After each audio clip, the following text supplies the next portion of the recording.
नमस्कार, ओम आराधना चैनल में आपका हार्दिक स्वागत है। आइए जानते हैं ललही छठ के बारे में। वीडियो शुरू करें इससे पहले आप सभी से हाथ जोड़कर निवेदन है, चैनल को प्लीज लाइक, शेयर और सब्सक्राइब करें। कब है हलषष्ठी व्रत? पुत्र की दीर्घायु के लिए रखते हैं ये उपवास। हलषष्ठी व्रत हर साल भाद्रपद मास के कृष्ण पक्ष की षष्ठी तिथि को रखा जाता है। इसी दिन बलराम जयंती भी मनाई जाती है। हिंदी पंचांग के अनुसार हर साल भाद्रपद के कृष्ण पक्ष की षष्ठी तिथि को बलराम जयंती मनाई जाती है। देश के विभिन्न भागों में इस हलषष्ठी का या बलराम जयंती को अलग अलग नामों से मनाते हैं। इसे हल छठ, ललही छठ भी कहते हैं। साल 2021 में भाद्रपद के कृष्ण पक्ष की षष्ठी तिथि 28 अगस्त दिन शनिवार को पड़ रही है। भाद्रपद मास के कृष्ण पक्ष की षष्ठी तिथि 27 अगस्त 2021 दिन शुक्रवार को शाम 6:50 से लगेगी। यह तिथि अगले दिन यानी 28 अगस्त को रात्रि 8:55 तक रहेगी। माताएं हलषष्ठी का व्रत संतान की लंबी आयु की प्राप्ति के लिए रखती हैं। इस दिन व्रत के दौरान वह कोई अनाज नहीं खाती हैं तथा महुआ की दातुन करती हैं। ललही छठ व्रत में हल से जुती हुई अनाज और सब्जियों का इस्तेमाल नहीं किया जाता है। इस व्रत में वही चीजें खाई जाती हैं जो तालाब में पैदा होती हैं। इस व्रत में गाय के किसी भी उत्पाद जैसे दूध, दही, गोबर आदि का इस्तेमाल नहीं किया जाता है। ललही छठ व्रत में भैंस का दूध, दही और घी का प्रयोग किया जाता है। इस व्रत के दिन घर या बाहर कहीं भी दीवार पर भैंस के गोबर से छठ माता का चित्र बनाते हैं।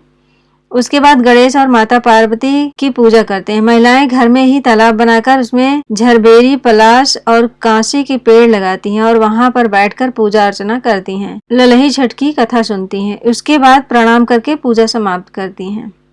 हलषष्ठी व्रत महिलाएं अपने पुत्रों की दीर्घायु के लिए रखती हैं। धार्मिक मान्यता है कि ऐसा करने से भगवान हलधर उनके पुत्रों को लंबी आयु प्रदान करते हैं।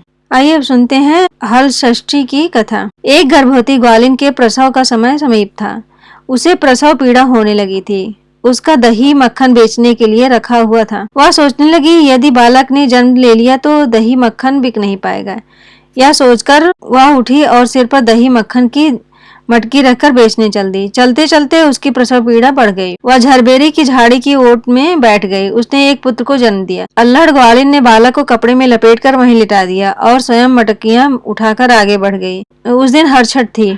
यद्यपि उसका दूध व मक्खन गाय भैंस का मिला जुला था, पर उसने बेचते समय यही बताया कि यह केवल भैंस का है, इसलिए उसका दूध दही बिक गया। जहाँ ग्वालिन ने बच्चे को छिपाया था वहाँ एक किसान हल चला रहा था। उसके बैल बिधक कर खेत की मेड़ पर जा चढ़े। हल की नोक बच्चे के पेट से टकरा जाने से बच्चे का पेट फट गया। किसान ने तत्काल झरबेरी के कांटों से बच्चे के पेट में टाँके लगाकर उसे वहीं पड़ा रहने दिया। ग्वालिन ने लौटकर बच्चे को मृत पाया। ग्वालिन ने सोचा, यह मेरे पाप का फल है।